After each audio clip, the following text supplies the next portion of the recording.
So, piggybacking off of what we talked about last month, how do you respond in a calm, non-anxious way when your child is screaming at you? Because right now they're going through all these mood swings and the up and downs of going through adolescent changes. It can be super hard to keep your cool. I want to talk to you about something called rewind and flash forward. The first part, called rewind, is about taking a step back and looking through some baby pictures or some memories from when your teenager was just a little one. Do you remember the times when they were just a sweet little innocent kid instead of that obnoxious teenager you have now? What I want you to do is go find a little baby picture that just makes your heart melt when you look at it. Because really what you want is a picture that will evoke emotion in you when you look at it.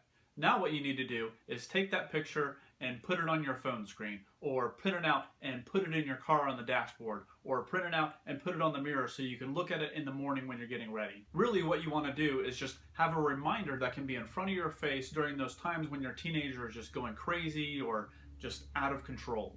You want to be able to remember that sweet little child.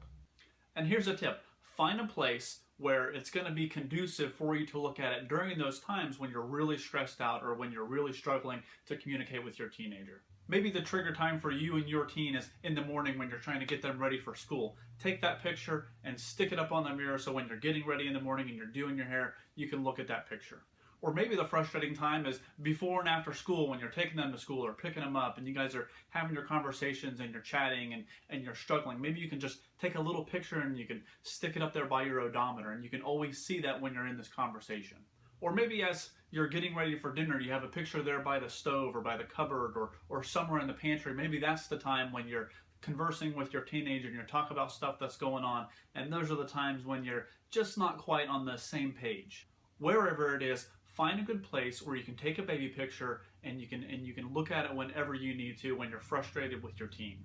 The second part of this is called flash forward. And what I want you to do is to think about what your teen is going to be like when they're 25 or 30 or 35 years old. I want you to imagine a conversation that down the road they're going to come back to you and they're going to say, "Mom, Dad, thank you so much for what you did." Or maybe you're just going to be sitting down over a meal one day and they're going to have kids and they'll be your grandkids and they'll say, "Thank you for teaching me this," or "Thank you for showing me that." What I want you to do is imagine yourself 20 years from now and what that conversation is going to be like.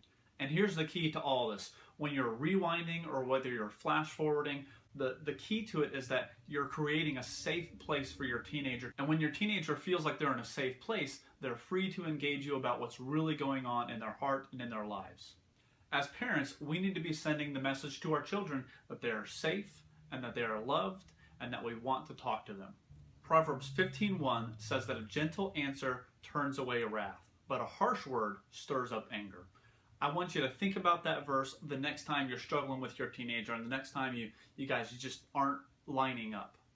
When you remember that sweet little kid from long ago, or when you flash forward to think about the mature young adult that you're going to be conversing with, it allows you to be in a place where you can be calm and you can engage your child in a healthy way. Thanks for watching. I'll catch up with you guys later.